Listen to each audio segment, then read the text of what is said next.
What's up, everybody? Welcome back to Rants and Reviews. I am still alive here in the new condo. Got everything set up.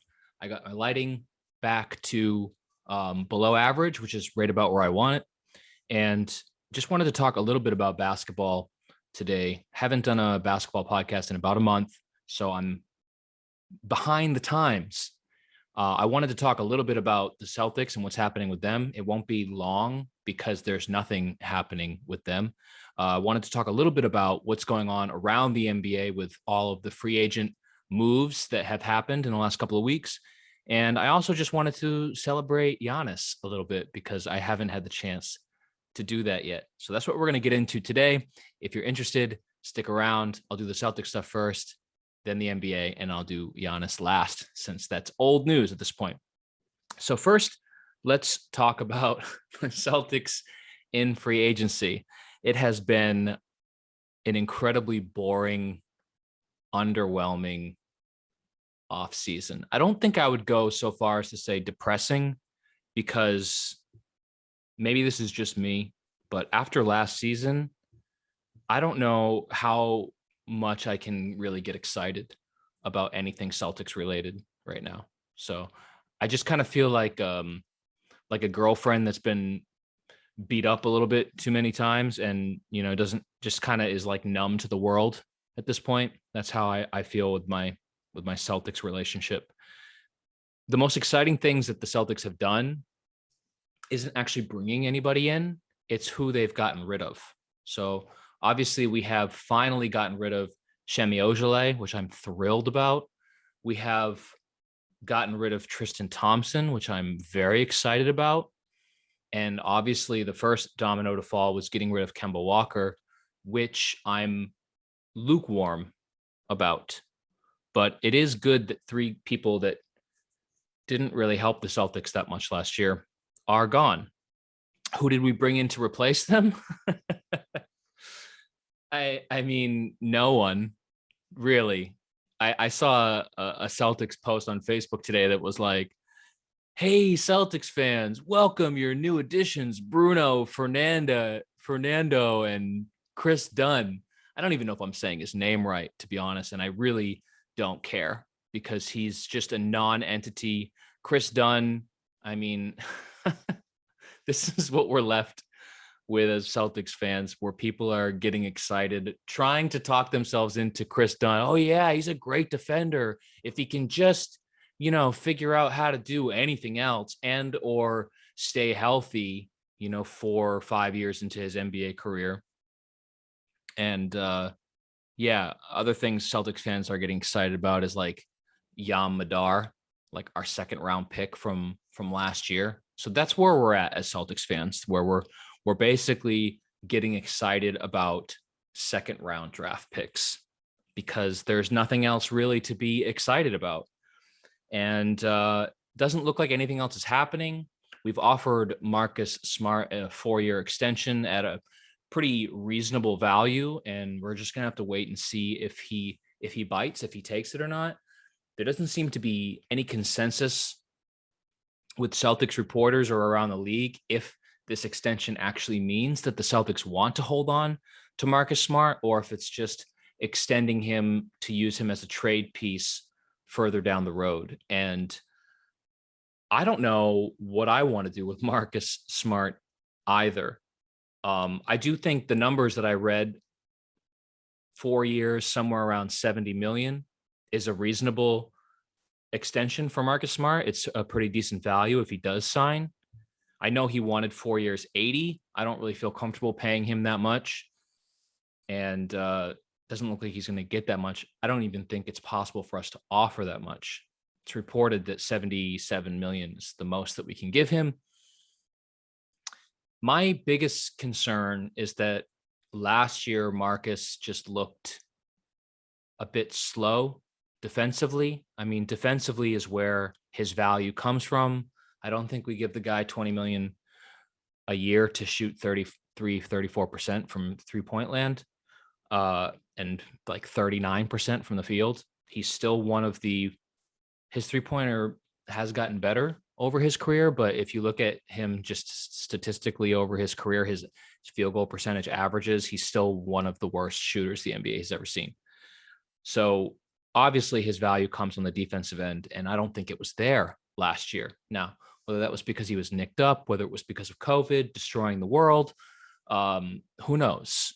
But it's worrying because he's getting a little bit older and he's taken a beating in his NBA career. So if he's not able to be that high level defensive guard that he's been previously, then it's really time to move on. I would be fine moving on from Marcus Smart. The issue is that we don't have anyone to replace him, and don't tell me Chris Dunn, and don't tell me Yam Madar. That is ridiculous. Peyton Pritchard even is a stretch, and I like Peyton Pritchard. The issue is that the Celtics don't know how to pass the basketball, and Marcus Smart was the best passer on the Celtics roster last year, and it wasn't close. And I was really hoping that this offseason the Celtics would make a run at Lonzo Ball. Very jealous of what Chicago did getting Lonzo Ball, because I just think that a guy like that who can play off the ball, he's become a better shooter. He's a really good passer, has the potential to be able to defend. I just would have loved to have seen him on the Celtics. That ship has obviously sailed. So right now, I'm almost hoping that Marcus does resign, because I don't know who else we're going to have actually attempt to pass the ball on this team next year. What else have the Celtics done? God, we brought back Enes Kanter. We didn't sign Evan Fournier, which some people seem to be very upset about. I wasn't really that bothered, to be honest. I don't think that Evan Fournier is that great. And I didn't love the idea of giving him that same Marcus Smart size contract, 4 years, $20 million a year, which is pretty close to what he got from New York. And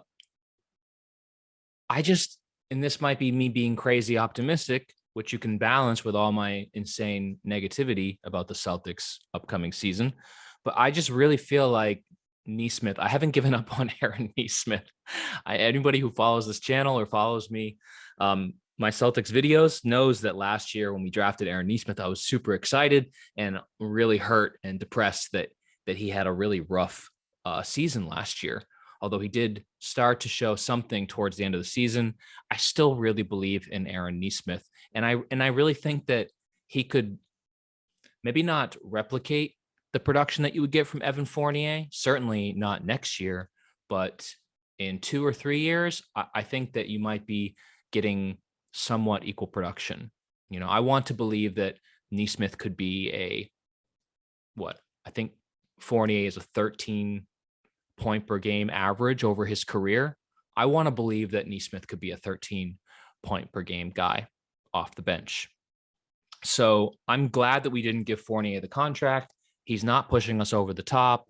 And I don't love the idea of locking all our salary into guys that aren't going to help us win a championship. So people keep talking about financial flexibility. Obviously, if we tie up Marcus Smart and if we offer an extension to Robert Williams, then that financial flexibility isn't really there. Everyone seems to think that we're making a run at Bradley Beal for next summer's free agency. And while that certainly might be the case, I'm sure the Celtics would love to take a run at Bradley Beal. I don't know if that's what all of these moves are pointing to. And I don't know how likely it is that we get him. I think it's actually extremely unlikely. And to be honest, I don't even know if I want him. And I know that's a crazy thing to say in today's NBA, where it's all superstar based. How many superstars can you collect on one team? But that's not the kind of NBA I like. I'll get into that a little bit later when I talk about Giannis. And I don't really see Tatum, Brown, and Beal being a championship team anyways. It's 3 guys that all play a similar role, similar position, that all kind of need the ball. And I don't know. I'm not that excited if that's the big 3 that we're trying to build. I would have much rather have seen us get a guy like Lonzo and maybe extend Robert Williams and hope his legs don't fall off. But who knows what's going on with the Celtics. I wasn't optimistic about Brad Stevens being our GM. I haven't loved the moves that he's made so far, but I also haven't completely hated them. Like I said, I'm pretty lukewarm. I'm pretty ambivalent. I like the idea that there is an opportunity, at least, for the Celtics young players to make an impact on this team next year. That was one of the things I was worried about. You sign Fournier and, forget Nesmith ever getting any minutes. So I like the fact that there is an opening there if somebody can grab a hold of it. So that's pretty much it. The summer league is coming, and I actually am excited to watch some summer league basketball because, again, it's going to be my boy Nesmith. It's going to be Pritchard. We're going to get a look at the Celtics second round draft pick, the French kid Begarin, however you say his name, from this year's draft. And we're also going to get a look at the second round draft pick from last year, Jan Madar, who everyone is excited about, and I don't really know why. I guess we'll see. And even though traditionally the summer league doesn't really tell us anything, it's still fun to watch. And I hate to say it, but it might be Celtics Summer League might be the most fun part of this next season for Celtics fans. So I'm definitely going to enjoy it. I'll probably have a video covering Summer League in a couple of weeks. I'm hoping to have an NBA video next week with my buddy Ryan talking about some of the free agent moves. I'd love to hear, because he has a totally different mentality and perspective than I do, what he thinks about some of the moves around the league. I am going to touch on it briefly now. I haven't followed every single transaction, but I have a rough sense of what's going on around the league, and it's pretty unsurprising if you ask me. It looks like all the big market teams, all the destinations where people usually want to go have gotten better. So the Lakers have made some big moves. Everybody wants to go to LA. The Miami Heat have made some big moves. Everybody loves Miami. Good tax situation in Florida. And New York has done pretty well. Not necessarily the Knicks. The Knicks have done okay, but Brooklyn has done very well. And Chicago, which I think is the third biggest market in the NBA, has also made a splash. So that's not really that surprising. The Lakers, I really don't know what to make of what they're doing. They're just like taking every single player that has a big name and just hoping it's going to work. I mean, the Lakers will probably be amazing next year. So I don't want to talk too much trash about them getting Westbrook and Carmelo Anthony and whoever else's corpse they rolled into that roster, but I'm sure they'll be great. Miami, I liked what they did bringing in Lowry, and they just tied up Jimmy Butler to a nice extension as well. So I think they're going to be more competitive next year. Brooklyn just seems like they've made a lot of really smart moves and smart draft picks, and I think they're going to be the favorites to win the East next year, despite the fact that, the Bucks just won the NBA championship. I think most people feel, even me, and I'm a huge Bucks fan, and I hate the Nets, hate the Nets. Even I would probably admit that if the Nets were healthy, they probably would have smashed the Bucks in the playoffs last year. So I think they're going to be the favorites in the East. Below, I think it's going to be Bucks and Nets, and then everybody else. And it gets interesting after that. Like I said, Chicago made a splash. Chicago signed Lonzo Ball. They signed DeMar DeRozan, which was kind of a head-scratching move for a lot of people. They didn't quite understand it. But I did hear a theory the other day that maybe the Bulls are looking at swapping Zach LaVine, who's looking for a max contract extension, and they seem reticent to do that. Maybe swapping Zach LaVine with Ben Simmons for the Philadelphia 76ers. And it makes a lot of sense. I got to say, I think it makes sense from both sides. And if that's what the Bulls were thinking, like we're going to sign DeMar DeRozan as a replacement for Zach LaVine, and then we're going to switch Zach LaVine we're going to go after Ben Simmons, then to me that DeRozan deal makes a lot more sense. And that would be a very interesting roster for the Bulls as well. But the Bulls are interesting already. I mean, they could be, they could be as high as a 4 seed in the East. They could be a play-in team. They could implode and miss the playoffs. I don't know, but they definitely made things interesting. When Washington shipped Russell Westbrook away, they got like 9 NBA players back. I have no idea if their roster actually makes any sense. I'm not going to get excited about them. I thought they were going to be decent last year, and for most of the year, they proved me wrong. So I'm going to be, I'm going to wait and see with Washington. Atlanta's going to be good. Indiana will be all right. Boston will be fine. Probably a 6, 7, 8, 9 seed, somewhere around there. The Knicks will probably be competitive. The East is very interesting.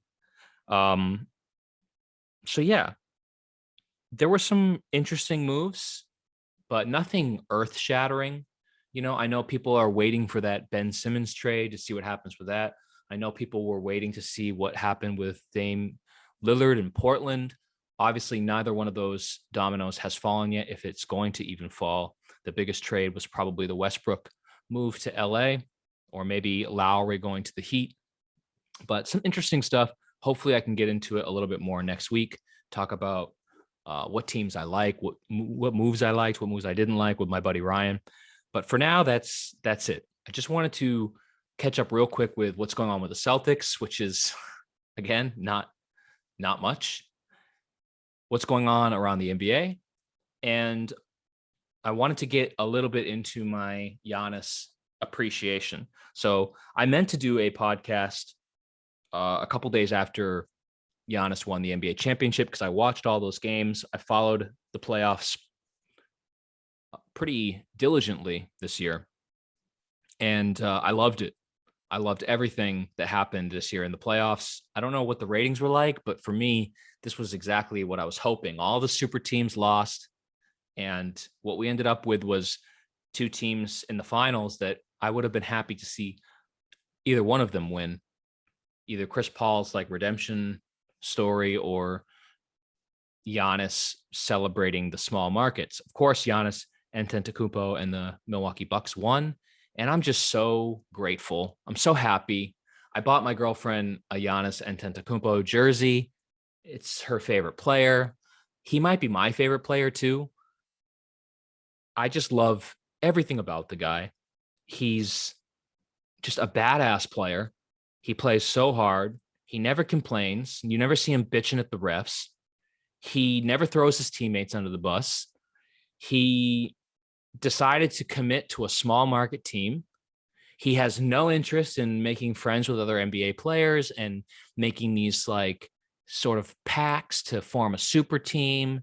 He wants to do things his own way, and he did things his own way. And I almost cried when the Milwaukee Bucks won the championship. I think it's the absolute best situation for the NBA. And I'm really, really hoping that there are kids somewhere, around the world watching the NBA, watching this last championship, and now thinking to themselves that they want to grow up and be like Giannis, not like Kobe, not like James Harden, not like Kyrie, like Giannis, because Giannis is, to me, old school, the most admirable guy in the NBA, the easiest guy to like. And I'm so happy that he won. And I'm all in on the Bucks. When I'm not rooting for the Celtics, I'm all in on the Bucks. So yeah, that's it. Just touching on the Celtics, touching on the things around the NBA. I forgot to mention about the Pelicans and how they've just completely destroyed their team with all the moves they've made, but maybe I'll get into that next week.